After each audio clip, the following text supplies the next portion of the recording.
हम सब ने महाभारत कई बार पढ़ी और सुनी है, पर क्या आप बता सकते हैं कि महाभारत में सबसे बुद्धिमान व्यक्ति कौन था?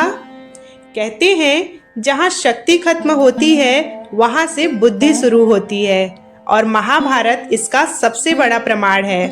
वो काल था जब संसार दो हिस्सों में बट गया था। एक ओर अधर्म की अंधी शक्ति थी और दूसरी ओर कुछ ऐसे लोग जिनकी बुद्धि, नीति और धर्म ज्ञान ने युद्ध की दिशा ही बदल दी।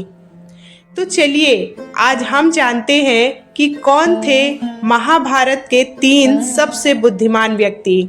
पहले थे विदुर, जो नीति और सत्य के प्रतीक थे। विदुर महर्षि व्यास के पुत्र थे, परंतु वो जन्मे थे एक दासी के गर्भ से।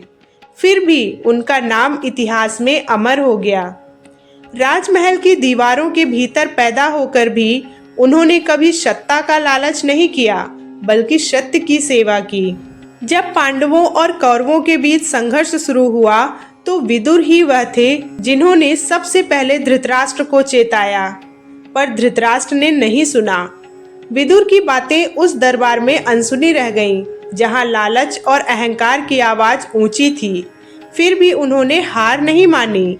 जब द्रौपदी का चीरहरण हुआ सब मौन थे, लेकिन विदुर ने अकेले खड़े होकर कहा कि यह सभा अब धर्म की सभा नहीं रह गई है।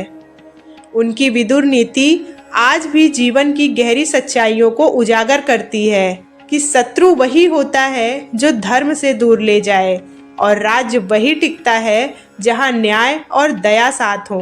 विदुर ने दिखाया कि सत्ता से नहीं, सत्य से आदमी महान बनता है। दूसरे थे भीष्म पितामह, जो अनुभव, संयम और धर्म के सागर थे। भीष्म पितामह एक ऐसे योद्धा थे जिन्हें पराजित करना आसान नहीं था, लेकिन उनसे भी बड़ा था उनका संयम और त्याग। उन्होंने अपने पिता की इच्छा के लिए ब्रह्मचर्य का व्रत लिया और उसी प्रतिज्ञा ने उन्हें बना दिया भीष्म।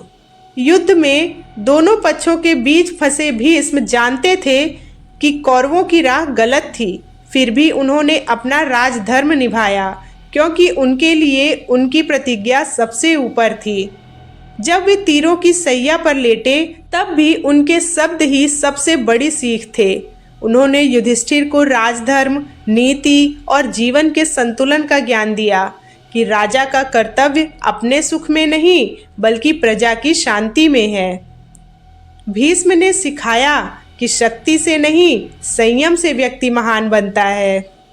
तीसरे और सबसे महान थे भगवान श्री कृष्ण, जो रणनीति और जीवन दर्शन के स्वामी हैं। अगर किसी ने बुद्धि को कर्म में उतारा तो वे थे श्री कृष्ण। वे जानते थे कि हर समय युद्ध तलवार से नहीं, सोच से जीता जाता है।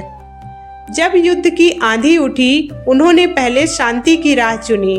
कौरव दरबार में अंतिम प्रस्ताव लेकर गए, लेकिन दुर्योधन ने कहा कि मैं पांडवों को सुई की नोक भर जमीन नहीं दूंगा। कृष्ण की रणनीति ही थी जिसने पांडवों को विजय दिलाई।